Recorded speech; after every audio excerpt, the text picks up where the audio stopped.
Good morning. Well, today's lesson is about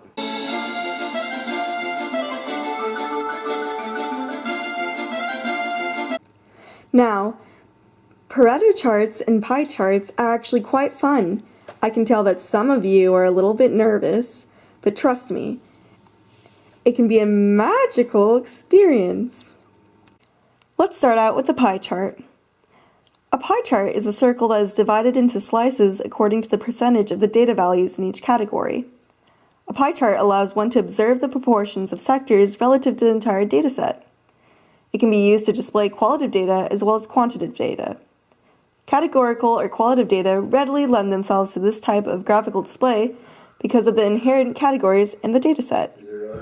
Now we have the pareto chart.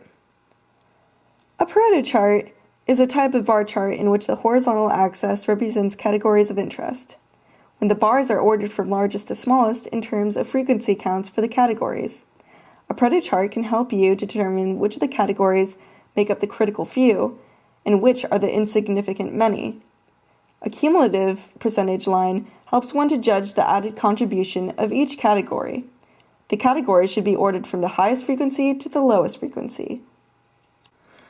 Now that we know what they are, let's find out how to solve some of the problems, class. Now, let's suppose we want to construct a pie chart for the dataset below, a grade distribution for a college class. The first thing you do is multiply each relative frequency distribution by 360 to calculate the corresponding central angle for each category in the pie chart.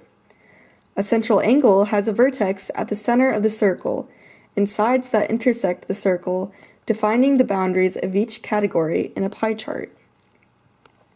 So if we were to multiply the following, we would get 108 degrees, 144 degrees, 83 degrees, 25 degrees, and put all together and you get 360 degrees.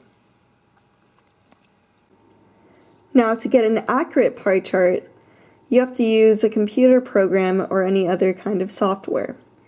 But since we only have hand and paper and pencil or marker, we can use an estimation of how we might think the percentages may look in a pie chart.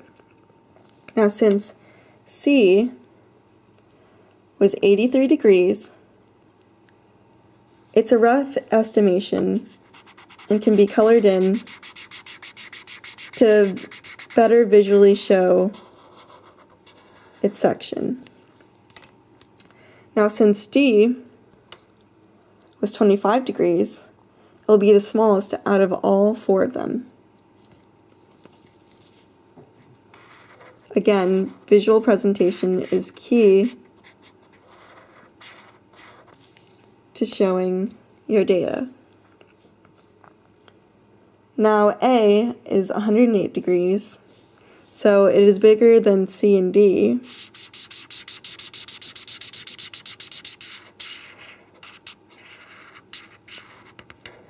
And last we have B, which is bigger than all other four of them. It's 144 degrees. So, after you color in the last, you may want to put the degrees next to your pie chart just so that people can have a better idea of the percentages and don't have to estimate. So with D, just place 25 degrees, 108 degrees for A, 144 degrees for B, and lastly 83 degrees for C. And there you go, a pie chart. Now, using the same data chart we used before, we're going to attempt the pareto chart.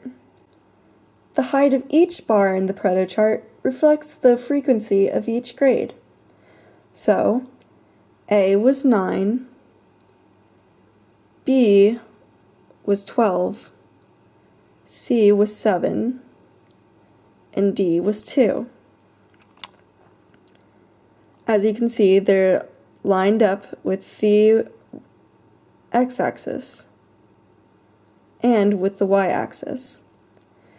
Now, they won't be separated, they should be connected to each other.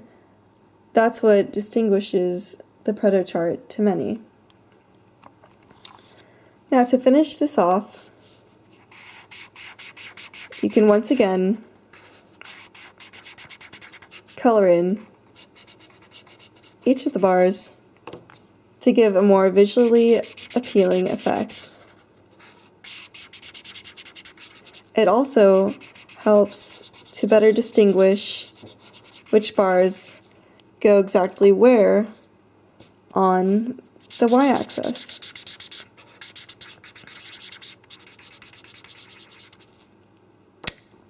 Now, you didn't have to do even numbers for the Y chart, but it can be a quicker way to get your Pareto or any other kind of chart done.